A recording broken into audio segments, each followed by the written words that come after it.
Praise the lord. మన ప్రభువును రక్షకుడైనటువంటి యేసుక్రీస్తు శ్రేష్టమైనటువంటి నామములో మీ అందరికీ నా ప్రేమపూర్వకమైన వందనాలు తెలియచేస్తూ ఉన్నాను. ఘనత మహిమ ప్రభావములు మన దేవునికే కలుగునుగాక.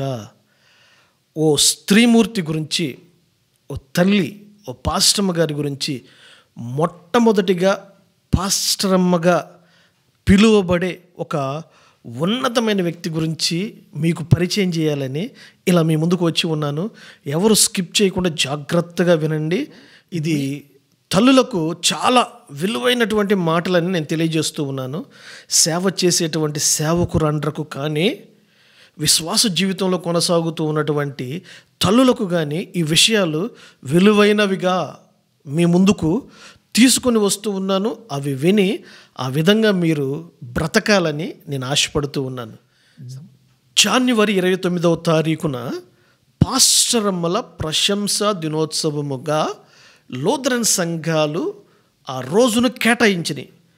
పాస్టరమ్మల ప్రశంసా దినోత్సవముగా లూథరన్ సంఘాలు ఈ దినాన్ని ఎందుకు కేటాయించినాయి అంటే, మార్టిన్ లూథర్ గారు, లూథరన్ సంఘముల వ్యవస్థాపకుడైనటువంటి మార్టిన్ లూథర్ గారి భార్య అయినటువంటి క్యాథరీనా వాన్ బోరా అనే ఆ స్త్రీమూర్తి జన్మదినం. ఓ ఆత్మీయమైనటువంటి భార్యాభర్తలు ఉండేటువంటి విధానం, అంత మహనీయమైనటువంటి వ్యక్తిని నడిపించగలిగేటువంటి బ్యాక్ బోన్ లాంటి భార్య ఇంటిని కట్టుకొని సంఘాన్ని నడిపించుకుంటూ, ఇంటిలో ఉన్నటువంటి వ్యక్తులందరినీ నడిపించుకుంటూ, భర్తకి ఎక్కడా లోటు రాకుండా, భర్త ఎక్కడ వెనకడుగు వేయకుండా, విసిగిపోకుండా తన ఆత్మీయ జీవితాన్ని ముందుకు నడిపించగలిగినటువంటి ఒక బలమైనటువంటి స్త్రీమూర్తి ఎలా ఉంటుందో కొద్ది విషయాలు, ఎక్కువ కాదండి, కొద్ది విషయాలు మీతో పంచుకోవాలని ఇలా మీ ముందుకు వచ్చాను. ఆ విషయాలు మీరు క్షుణ్ణంగా విని ఆ విధంగా నడిపించబడతారని ప్రేమతో తెలియజేస్తున్నాను. ఈ విషయంలోనికి వెళదాం. మార్టిన్ లూథర్ గారి గురించి టూకీగా 2 విషయాలు చెబుతాను చూడండి. మార్టిన్ లూథర్ గారు ఎవరంటే, క్రైస్తవ మత సంస్కరణ ఉద్యమాన్ని నడిపినటువంటి ఒక ఉద్యమకారుడు అని చెప్పడం కన్నా కూడా వాస్తవాన్ని ప్రజలకు తెలియజేయటంలో పోరాడి గెలిచినటువంటి వీరుడు, విశ్వాస వీరుడు, ప్రార్థనా వీరుడు, యోధుడు అని చెప్పుకోవచ్చు. దేవునికి స్తోత్రం, హల్లెలూయా. అటువంటి మార్టిన్ లూథర్ గారి భార్య అయినటువంటి క్యాథరీనా వాన్ బోరా, ఈమె పేరు, ఈ పేరు మనకి చిత్రంగా ఉండొచ్చు, ఈ పేర్లని. ఇవి ఇంగ్లీష్ పేర్లు. ఈమె జర్మనీకి సంబంధించినటువంటి వ్యక్తి, ఇంగ్లీష్ పేర్లు కాబట్టి ఇవి అలానే ఉంటాయి. ఈమె పుట్టింది ఎప్పుడంటే 1499 జనవరి 29వ తారీఖున ఈమె జననం.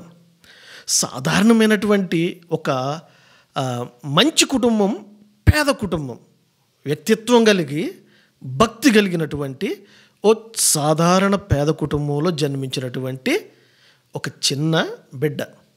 ఈ క్యాథరీనా 5 సంవత్సరాల ఆ ప్రాయములో స్కూల్లో జాయిన్ చేయడం జరిగింది వాళ్ళ తల్లిదండ్రులు. అయితే 16 సంవత్సరాల వయసులో క్రైస్తవ సన్యాసినిగా, అంటే మనం చెప్పుకోవాలంటే ఈ క్యాథలిక్స్లో నన్స్ ఉంటారు కదా, హాస్టల్లో జాయిన్ అయిపోయిందటండి. నన్స్గా అంటే ఇక వివాహం చేసుకోకూడదు, నన్గా జీవించి, అంటే దేవునికి అర్పింపబడినటువంటి ఒక జీవితాన్ని చేయాలని నిర్ణయం తీసుకున్నటువంటి వ్యక్తి. ఈమె తను ఉన్నటువంటి ఆ నన్గా ఉన్నటువంటి ఆ ప్రాంతంలో, ఆ స్కూల్లో, ఆ హాస్టల్లో అక్కడ జరుగుతూ ఉన్న అన్యాయాలు, జరుగుతూ ఉన్న అక్రమాలు, వాటన్నిటిని కూడా క్షుణ్ణంగా పరిశీలించి అందులోకి జాయిన్ అయ్యేప్పటికీ ఆమె దాన్ని ఒక ఉన్నతమైన వృత్తిగా ఎంచింది. కానీ లోపలికి వచ్చి చూసిన తరువాత అక్కడ ఉన్నటువంటి లోటుపాట్లు, కట్టడలు, అవన్నీ కూడా ఎందుకో ఆమెకి దైవికంగా కాకుండా వ్యతిరేక్తంగా అన్నట్లు అనిపించి వాటిని ఇమిడ్చుకొని జీవించలేకపోయింది. ఆమెతో కూడా ఒక 11 మంది నన్స్ ఇలాగే ఇబ్బందులు పడుతూ వీళ్ళు ఒక గ్రూపుగా జాయిన్ అయినట్లుగా మనం గమనిస్తాం. అయితే వీళ్ళు అక్కడ ఆ ఇబ్బందులు పడుతూ ఉన్నటువంటి సమయంలోనే అదే ప్రాంతంలో ఒక ఒక వార్త వెల్లడి అయింది. ఒక వార్త బాగా ప్రబలమైంది. అదేం వార్త అంటే, మార్టిన్ లూథర్ గారు క్రైస్తవ సంఘ సంస్కరణ ఉద్యమాన్ని రేకెత్తించాడు. మహా మహా మహా ఎట్లాగంటే విప్లవంలాగా అది ప్రబలుతూ ఉంది. జర్మనీ అంతటా ప్రబలుతూ ఉంటే విటెన్బర్గ్లో ఉండి ఈయన ఈ ఉద్యమాన్ని నడిపిస్తూ ఉన్నప్పుడు ఇదంతా వీరి దగ్గర కూడా వచ్చింది. అయితే మనం చెప్పుకునేటువంటి ఈ వ్యక్తి ఉంది క్యాథరీనా. ఈ క్యాథరీనా ఈ విషయాన్ని విని ఇక్కడ నుంచి, ఈ హాస్టల్ నుంచి బయటపడి ఆ ఉద్యమంలో ఈమె కూడా జాయిన్ అవ్వాలని ఆశపడి లూథర్ గారికి ఒక ఉత్తరం రాసిందట. మరి అది ఎలా రాసి, ఎలా పోస్ట్ చేసి, ఎలా వెళ్ళిందో మార్టిన్ లూథర్ గారికి చేరింది. అయితే మార్టిన్ లూథర్ గారు ఒక ప్లాన్ వేశాడు.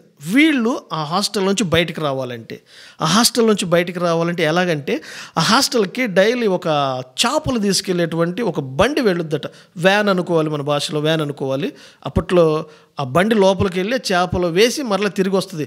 అయితే ఆ బండి నడిపేటువంటి వ్యక్తితో మార్టిన్ లూథర్ గారు మాట్లాడి ఈ స్త్రీల కోసం, ఈ నన్స్ కోసం ఎవరైతే ఉత్తరం రాశారో, అప్పటికే ఆయనకి భార్య కాదు.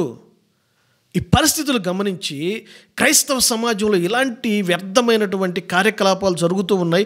అప్పటికే ఉద్యమాన్ని కొనసాగిస్తూ ఉన్నటువంటి లూథర్ గారు సహాయాన్ని కోరినటువంటి క్యాథరీనా బృందం అలాగనే మార్టిన్ గారు కూడా వీరికి సహాయాన్ని అందించాడు. ఆ వ్యాన్ అలా పంపించినప్పుడు వాళ్ళు తెలివిగా తప్పించుకొని ఆ చేపలు తీసుకొచ్చేటువంటి వ్యాన్లో బయలుదేరి చాటుగా అంటే అండి విటెన్బర్గ్ వచ్చారంట.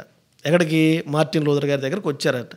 అయితే ఇద్దరి భావజాలం దగ్గర ఒకలానే ఉంది. వీళ్ళు అన్యాయాన్ని కానీ, దేవునికి విరోధమైన క్రియలు చేసేవాడిని కానీ సహించరు. ఇది దైవికమైనటువంటి క్రియ కాకుండా ప్రజలను తప్పు మార్గానికి లాగేటువంటి, ప్రజలను తప్పుదోవకు నడిపించేటువంటి ఆ విషయాలు కనుక వీరికి తెలిస్తే వీళ్ళు తట్టుకునేవాళ్ళు కాదు. ఎదురు తిరిగి అంటే వాస్తవాన్ని ఉన్నట్లుగా అడిగేటువంటి మనస్తత్వం కలిగిన వ్యక్తులని మనం ఊహించడం కదా, నిజమేనని అనుకోవాలి. మార్టిన్ లూథర్ గారు ఆ క్యాథలిక్స్, ఆ చర్చిలో ఆ పోప్స్ అన్నా కానీ చాలా ఇష్టపడతాడు. అది బాగా ఎంతో ఇష్టపడి, పోప్ అన్నా కూడా ఇష్టపడేటువంటి వ్యక్తి. అక్కడికి వెళ్ళిన తరువాత లోపల భయంకరమైన పరిస్థితులన్నింటిని చూచి వాటిని దిగమింగుకోలేక, వాటితో రాజీపడి బతకలేక ఒక ఉద్యమాన్ని రేకెత్తిస్తే ఆ ఉద్యమంలో ఈ క్యాథరీనా కూడా యాడ్ అయినట్లుగా మనం చూస్తాం. వీళ్ళు నన్స్గా జాయిన్ అయినటువంటి ఆ హాస్టల్లో నుంచి బయటకు వచ్చేసి వీరితో జాయిన్ అయ్యారు. తరువాత 11 మందిని, తనతో వచ్చినటువంటి 11 మంది నన్స్ని ఆమె వారికి వివాహము జరిగిన తరువాత వారి 11 మందికి నన్స్గా కాకుండా వారందరూ బ్యాన్ చేసేసి దాంట్లో నుంచి బయటకు వచ్చేసి వారు పెళ్ళిళ్ళు చేసుకొని ఆ తరువాత క్యాథరీనా కూడా మార్టిన్ లూథర్ గారిని వివాహము చేసుకున్నట్లుగా మనము చూస్తాము. దేవునికి స్తోత్రం కలుగునుగాక. ఆమేన్. వీరి మ్యారేజ్ జరిగిన సంవత్సరం 1525 జూన్ 13వ తారీఖున వీరి వివాహము జరిగింది. అంటే క్యాథరీనా గారి బాధ్యత చూడండి. తనతో వచ్చినటువంటి 11 మంది నన్స్కి వివాహం చేసి ఆ తరువాతే తను వివాహం చేసుకున్నట్లుగా మనం గమనిస్తాం. అప్పటికే మార్టిన్ లూథర్ గారు వయసులో కొంచెం పెద్దవాడు. మార్టిన్ లూథర్ గారి వయసు 41 సంవత్సరాలు, క్యాథరీనా వయసు 26 సంవత్సరాలుగా వారి వివాహము జరిగేటప్పటికీ వారి ఆ వయస్సు ఇలా ఉందని వ్రాసి ఉన్నారు. వారి వివాహం జరిగిన తరువాత చెప్పాలండి ఈ విషయాలు. ఇవి తెలియకపోతే, ఇవి ప్రజల్లోకి రాకపోతే ఇవి దాచబడిపోతాయి, ఇవి మరుగున పడిపోతాయి. క్యాథరీనా గారి యొక్క వ్యక్తిత్వం గురించి కానీ, క్యాథరీనా యొక్క ఆ ఉన్నతమైన ఆ లక్షణాలు కానీ మనం ఇప్పుడు క్రైస్తవ సమాజం నేర్చుకోవాలి. సామెతలు 30లో రాసినట్లుగా గుణవతి అయిన భార్య దొరుకుట అరుదు అని అంటారే, ఆ గుణవతి అయిన భార్య ఎలా ఉంటుందో మనం ఇప్పుడైతే చూస్తామో చూడలేమో కానండి, ఈ క్యాథరీనా గారిలో మాత్రం ఆ లక్షణాలు కొట్టొచ్చినట్లుగా, ఆ లక్షణాలను క్షుణ్ణంగా మనం గమనించగలం. ఒక భర్తగా తను భార్యను ఎంచుకోవాలంటే, ఒక మంచి భార్యని ఎంచుకున్నాడు అని చెప్పడంలో ఈమె సరిపోయినది. క్యాథరీనా గారు, దేవుని ప్రజలారా, గుణవతి అయిన భార్య అంటారే, ఆ భార్యకి 100% సూటబుల్ పర్సన్, సూటబుల్ క్యారెక్టర్. ఆమె వివాహం తర్వాత కొన్ని విషయాలు మార్టిన్ లూథర్ గారితో ఎలా ఆమె జీవితం కొనసాగిందో తెలియజేస్తాను చూడండి. విషయం ఏంటంటే, మార్టిన్ లూథర్ గారు అప్పటికే ఈ ఫైట్, దీని ఏమనాలి, క్రైస్తవ సంఘ సంస్కరణ ఉద్యమం జరుగుతూ ఉన్నప్పుడు ఆయనతో యాడైనటువంటి ఈమె వాటన్నిటిలో కూడా పాలు పంపులు పొందుతూ, చేదుడు వాదోడుగా ఉంటూ, అన్ని విషయాలు సహకరిస్తూ, తను ఎక్కడా కూడా సన్నగిల్లిపోకుండా ధైర్యపరుస్తూ, తను చేసేటువంటి దాని థియాలజీ, తత్వశాస్త్రం అంటారు కదా, థియాలజీ, అతను నేర్పేటువంటి ఆ థియాలజీ గురించి కానీ, వాటన్నిటిలో తనకి దగ్గర ఉన్నటువంటి స్టూడెంట్స్కి బోధించేటువంటి ఆ బోధ విషయాలన్నింటిలో కానీ సహకారిగా ఉండేది. వాస్తవానికి లూథరన్ సంఘాలు ఈమె యొక్క బర్త్డేని జనవరి 29వ తారీఖున ఈమె బర్త్డేని పాస్టరమ్మల ప్రశంసా దినోత్సవముగా నిర్ణయించారు. ఇది ఏ సంఘం నిర్ణయించిందని చెప్పుకోవడం కన్నా కూడా, ఈ క్యాథరీనా గారిలో ఉన్నటువంటి ఈ లక్షణాలను బట్టి ఈమెని గణపరిచేటట్లుగా, దేవుని నామం మహిమపరచబడేటట్లుగా పాస్టరమ్మల ప్రశంసా దినోత్సవాన్ని జరుపుకోవడంలో తప్పు లేదని నా సొంత అభిప్రాయం. ఇది మంచిదే, ఎవరైనా పాటించవచ్చు. అలాగే ఈ పాస్టరమ్మల దినోత్సవ సందర్భముగా నేను ప్రత్యేకంగా ఈ విషయం మీకు తెలియజేయాలని అనుకుంటూ ఉన్నాను. ఈమెట ఉదయాన్నే 4 గంటలకే లేచి మరలా మధ్యరాత్రి వరకు కూడా కష్టపడితేనే, ఇంట్లో కష్టపడి పని చేస్తేనే, నేను చెప్పాను కదా, గుణవతి అయిన భార్య, సామెతల 30వ అధ్యాయంలో ఉన్నటువంటి ఆ లక్షణాలన్నీ ఈమెలో ఉన్నాయనుటకు ఈమెట తన భర్తకు కావలసినటువంటి అవసరాలన్నిటిని సిద్ధపరిచి, అప్పటికే వారికి 6 సంతానం, మరలా 4 దత్తత తీసుకున్నారు. రోజు వారింటికి వచ్చిపోయేవారు కాకుండా, మరలా ఆ మార్టిన్ గారి దగ్గర థియాలజీ నేర్చుకునేటువంటి స్టూడెంట్స్ కూడా ఉన్నారు. మొత్తాన్ని కౌంట్ చేస్తే ఇంచుమించు 20 మెంబర్స్, డైలీ ఒక 20 మెంబర్స్, 20 కంటే పైనే అనుకోవాలి. వాళ్ళందరూ కలిసి భోజనం చేసి వారి అవసరాలన్నీ తీర్చగలిగేటువంటి ఆ పనులన్నిటినీ ఒక్క వ్యక్తి చక్కబెట్టుకునేదట. 4 గంటలకే లేచి అవన్నీ, ఆ 4 గంటలు లేకపోతే ఆ పనులన్నీ కావు. అందుకే తన భార్య చేసేటువంటి ఆ ప్రయాస, ఆ పనిని చూసినప్పుడట మార్టిన్ గారు ఆమెకు పెట్టిన పేరేంటో తెలుసా? Morning star of Wittenberg. ఆ విటెన్బర్గ్ అనే ప్రాంతంలో ఈమె వేకువ చుక్క అని పొగిడేవాడట. అంటే అంత కష్టపడి ఒక స్త్రీమూర్తి అలా చేయటం, అలా ప్రశంసించటం కూడా మంచిదే. వారు చేసేటువంటి కష్టానికి పొగడ్త అనడం కన్నా కూడా వాళ్ళని బూస్ట్ చేయటం, వాళ్ళని ముందుకు నడిపించడం అనేది కూడా చాలా సద్గుణం అని చెబుతాను నేను. వాళ్ళు నివాసం ఉండేటువంటి ఆ స్థలము చుట్టూ ఉన్నటువంటి ఆ పొలంలో ఇంట్లో కావలసినటువంటి కూరగాయ మొక్కలు, మరలా కోళ్ళు, అన్ని పక్షులు, ఇలా వ్యవసాయం చేసేటువంటి పద్ధతి ఉంటుంది.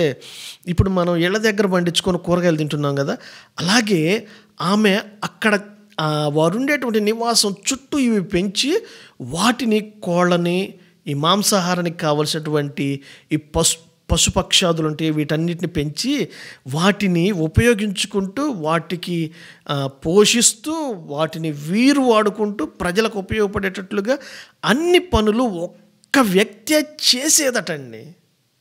అంటే నేను చెప్పే విషయం ఏంటంటే, ఇవి చెప్పడానికి చాలా చిన్నవిగా ఉంటవి, కానీ ఈ విషయాలు ఏంటంటే, ఒక మంచి కుటుంబం, ఒక భార్య భర్తను అర్థం చేసుకున్నటువంటి భార్యను అర్థం చేసుకున్నటువంటి భర్త అనేటువంటి కుటుంబం, ఒక మంచి కుటుంబం మనకి కనబడుతుందంటే మార్టిన్ లూథర్ గారి కుటుంబం అనే చెప్పాలి.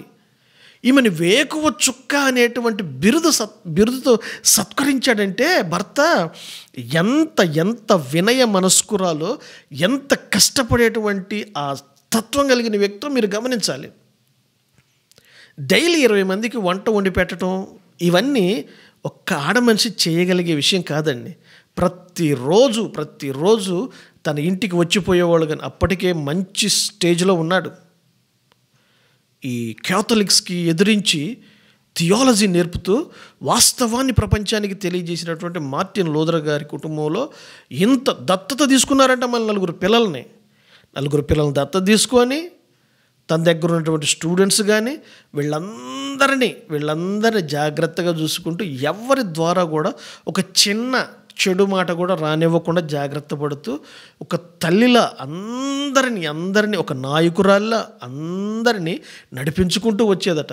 ఎప్పుడైనా కానీ మార్టిన్ లూథర్ గారు తను బాధపడినట్లుగా ఉంటే ఆమె తనకు ఆ బాధలో నుంచి ఎలా రిలీఫ్ అవ్వాలి, తను ఆ బాధలో నుంచి దేవుని వైపుకి ఎలా రావాలి, దేవుని యందలి ఆ బలాన్ని పొందుకొని ఆ విశ్వాసాన్ని పుంజుకొని ముందుకు ఎలా వెళ్ళాలి ఈ మార్గంలో అనేటువంటి మాటలు చెప్పి ధైర్యపరిచి తనకు చేదోడుగా నిలిచేదని ఆ వ్యక్తిలో మనం చూస్తామండి. ఇప్పుడు సేవలో భర్తలో కనుక ఎటువంటి లోటుపాట్లు ఉన్నాయనుకోండి, ఎటువంటి లోటుపాట్లు వాటిని ఎత్తి పొడుస్తూ ఉండేటువంటి మనుషులు కూడా ఈరోజు లేకపోలేదు.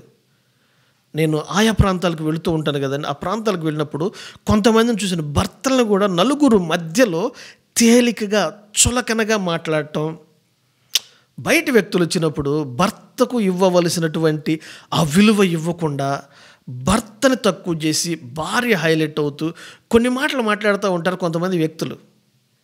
10 మంది ఉన్నప్పుడు ఆడ మనిషి ముందుకు వచ్చేసి హడావుడిగా మాట్లాడేయటం, అలా మాట్లాడే వ్యక్తి కాదు ఈమె. సేవ చేసేటువంటి వారికి ఈమె మాదిరి అని చెబుతూ ఉన్నాను. ఈమె మాదిరి. భర్త బాధపడుతూ ఉన్నప్పుడు తన బాధలో నుంచి విడుదల పొంది ముందుకు ఎలా వెళ్ళగలుగుతాడో దానిని మాత్రమే ఆయనకి తెలియజేసేదట. అంతటి సుగుణములు కలిగినటువంటి వ్యక్తి అని చెప్పాలండి క్యాథరీన్ వాన్ బోరా గురించి. దేవుని ప్రజలారా, మార్టిన్ లూథర్ గారి భార్య అని ఆయన చెప్పుకోవటం కూడా ఎలా ఉండేదంటే, యేసుక్రీస్తు ఆ మాటల కన్నా కూడా, ఆ మాటలో చదివి చూసినప్పటికన్నా కూడా ఈ వ్యక్తి ద్వారా, క్యాథరీనా గారి ద్వారా ఎప్పుడైతే మార్టిన్ గారికి విశ్వాస విషయంలో ధైర్యాన్ని పురికొల్పేటువంటి మాటలు చెప్పుద్దో, అప్పుడు ఈమె చెప్పే మాటలో దాని ద్వారా మరి ఎక్కువగా బలపరచబడేవాడని ఆయనే తన సాక్ష్యముగా పలికిన మాటలు ఉన్నాయి తన భార్య గురించి. అలా ఉండాలి భార్యాభర్తల సంబంధం. ఈ రోజున నేను మన తెలుగు రాష్ట్రాల్లో ఉన్నటువంటి సేవకులందరికీ ఒక చిన్న సలహా చెప్తాను చూడండి. మీరు చాలా బలవంతులమ్మా, తల్లులారా, మీరు చాలా బలవంతులు. మీకు చేతులు జోడించి మొక్కొచ్చు. ఎందుకంటే ఈ ప్రపంచములో జీవముతో మనుగడ కొనసాగిస్తూ ఉన్నటువంటి ప్రతి ఒక్క వ్యక్తి, మొట్టమొదటిగా ప్రతి వ్యక్తి తన భూమి మీదకి వచ్చే ముందు నివసించే స్థలం ఏదంటే తల్లి గర్భం. ఆ తల్లి గర్భం తను 9 నెలల దాంట్లో నివాసం చేసి ఆ తర్వాత ప్రపంచాన్ని చూస్తాడు. ప్రతి ఒక్క స్త్రీమూర్తి ఎంత బలం కలిగిన వ్యక్తి అంటే అంత బలం కలిగిన వ్యక్తి అని నేను చెబుతాను. పురుషునిదేముందండి? పురుషునిదేముంది? గంభీరంగా కనపడతాడు, మాట్లాడతాడు, ఏదో భీకరంగా మాట్లాడతాడు. కానీ నా దేవుని ప్రజలు, మీరు చాలా బలవంతులు. అట్ ది సేమ్ టైం మీరు బలహీనులుగా మార్చబడేటువంటి క్రియలు కూడా ఉంటాయి. కానీ మీకున్నటువంటి బలం, మీకున్నటువంటి ధైర్యం పురుషునికి కూడా లేదని చెప్పగలుగుతాను. అటువంటి బలం కలిగిన మీరు భర్తకి ధైర్యాన్ని కలుగు చేసేటువంటి మాటతో ప్రోత్సాహాన్ని కలిగించారనుకోండి, అది మీకు దీవెనగా మార్చబడుద్ది. సేవకు కానీ, సంఘానికి కానీ, కుటుంబానికి కానీ, మిమ్మల్ని చూసినటువంటి మీ పిల్లలు కూడా చెప్పాలి, నా తల్లి లాంటి తల్లి సమాజానికి కావాలి, నా తండ్రి లాంటి తండ్రి సమాజానికి కావాలి. మీకు చిన్న విషయం చెబుతాను చూడండి. విటన్బర్గ్లో అట ఈమె యొక్క శిల్పాన్ని, నడుస్తూ ఉన్నటువంటి శిల్పాన్ని నిర్మించారు అక్కడ. అయితే వారి మ్యారేజ్కి ఒక ఉంగరాన్ని వారు పెట్టుకున్నట్లుగా మనం చూస్తాము. ఆ ఉంగరాన్ని తొడిగించి ఆ విగ్రహాన్ని చేసినట్లుగా, శిల్పాన్ని చేసినట్లుగా అక్కడ ఉంటుంది. పెళ్ళైన వాళ్ళు, పెళ్ళి కాని వాళ్ళు కూడా మంచి భార్య రావాలన్నా, మంచి భర్త రావాలన్నా ఆ ఉంగరాన్ని అలా తాకుతారట. ఆ ఉంగరాన్ని అలా తాకి వాళ్ళ నమ్మకం అనాలి, ఆ ఉంగరాన్ని తాకినప్పుడు మంచి భర్త వస్తాడని, మంచి భార్య వస్తాడని. వివాహమైన వాళ్ళకైతే ఈ సంసార జీవితం అనేది బలపరచబడుతుంది అనేటువంటి నమ్మకం ఉందట. ఆ ఉంగరాన్ని అలా టచ్ చేసి అది బాగా మెరుస్తూ ఉంటుందటండి, బాగా మెరుస్తూ ఉంటుందట. నా దేవుని ప్రజలారా, ఎంతైనా విలువైనటువంటి మాటలు కదండి ఇవన్నీ. ఒక వ్యక్తి గురించి ఇలా మాట్లాడటం అనేది సామాన్యమైన విషయం కాదు. ఏదో లోకంలో ఒక మాట ఉంటుంది, ప్రతి పురుషుని విజయం వెనుక ఒక స్త్రీ ఉంటుంది అనేది వ్రాయటం వరకు, చదువుకోవటం వరకు ఓకే, కానీ వ్యక్తిగతముగా క్రియాపూర్వకంగా చూడాలంటే మార్టిన్ లూథర్ గారి భార్య, మార్టిన్ లూథర్ గారి జీవితంలో చూడొచ్చు. క్యాథరీనా లూథర్ వీరి జీవితాల్లో చూడొచ్చు.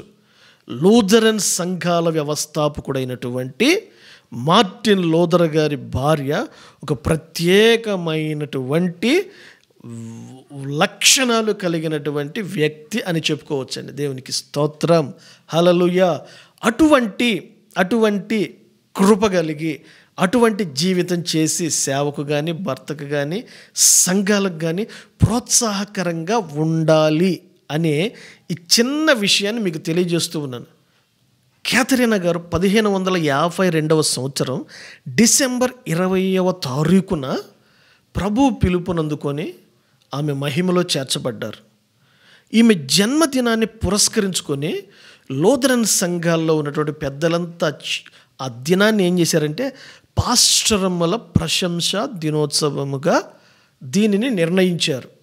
ఈ రోజును పురస్కరించుకొని మీకు ప్రత్యేకమైనటువంటి విషయాలు తెలియజేయాలి. ఈ క్యారెక్టర్ గురించి, ఈ తల్లి గారి గురించి మీతో పంచుకోవాలని ఆశపడి మీ ముందుకు వచ్చాను. అటువంటి కృప, అటువంటి మంచి సుగుణములు మీరు కూడా అలవరుచుకొని సంఘాలలో ఆ విధముగా నడుచుకుంటారని, మీకు అప్పగించినటువంటి దేవుడు, మీకు అనుగ్రహించినటువంటి మీ భర్తలు ఉన్నారు, మీ యజమానులు ఉన్నారే, వారికి లోబడి గుణవతి అయిన భార్యలుగా మీరు కూడా నడుచుకుంటారని ప్రేమతో తెలియజేస్తూ చిన్న వీడియోని ముగిస్తూ ఉన్నాను. దేవుడు మిమ్మల్ని అందరినీ ఆ విధముగా దీవించి ఆశీర్వదించును గాక.